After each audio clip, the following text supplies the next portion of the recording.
What up, dudes? About 2 weeks ago, I posted a video on my channel doing some hardware mods to the Arcade1UP Atari Legacy cabinet. We swapped out our buttons, we swapped in Glenn's Retro Show trackball, and unfortunately I said, hey guys, probably not a good idea to do this because as you can see here with Crystal Castles and other games, the trackball just wasn't performing. Well, you gotta remove that jumper, bro!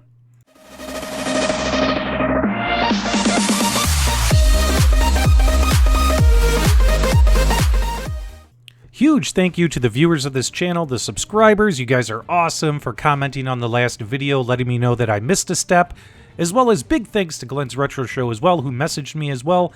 Always happy to make a second video here, that way we can show you that. Although I said, hey man, probably not a good idea to put this in here, it actually is. So if you want to follow the steps on how to get a Glenn's Retro Show trackball in your Arcade1UP Atari Legacy cabinet, you can follow that video, but don't forget this important step on this video as well. Make sure you pop open the top casing, and you'll notice right here on the little motherboard area, there is a little jumper, a little black jumper. You'll notice there's 4 pins right there on the motherboard with this little black jumper piece that is connecting the 2 middle pins together. That is the source of all evil when it comes to making this work with the Arcade1UP Atari Legacy cabinet. All you have to do is pop that out, and we should be good to go. At least that's what everyone's telling me. And because it's tiny, it's along the edge of the casing, along the edge of the molding there, and I have kind of big fat fingers here, it's hard to get to, so of course I would recommend get a little tool.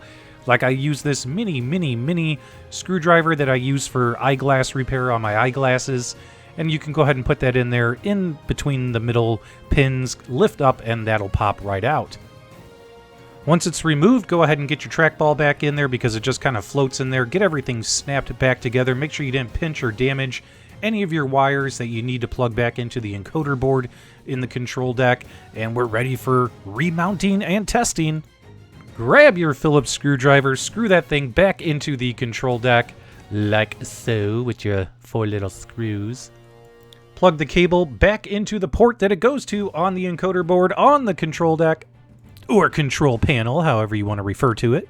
Plug that control deck into your Arcade1UP Atari Legacy cabinet, and you'll notice, take a look at the cursor, top row there, now middle, now center. Now we are moving at ludicrous speed. Glenn's trackball has gone to plaid. That's right, it's working the way it should, right?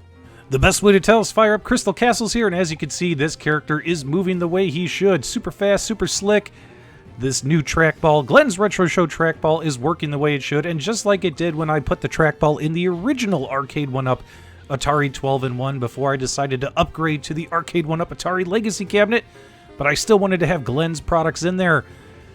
If you remove that jumper, whatever was preventing the trackball from working the way it should is gone, and now it works fantastically.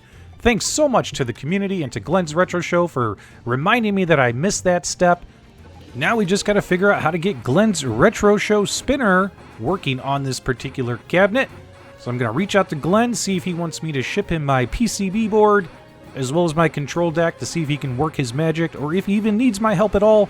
You never know, that guy's a genius. He might already have these in hand, might already be working on it. So I'm going to ping him in a little bit and see what we can do there. But I definitely would love to get Glenn's Retro Show spinner up and running in the Atari Legacy cabinet, just like the trackball.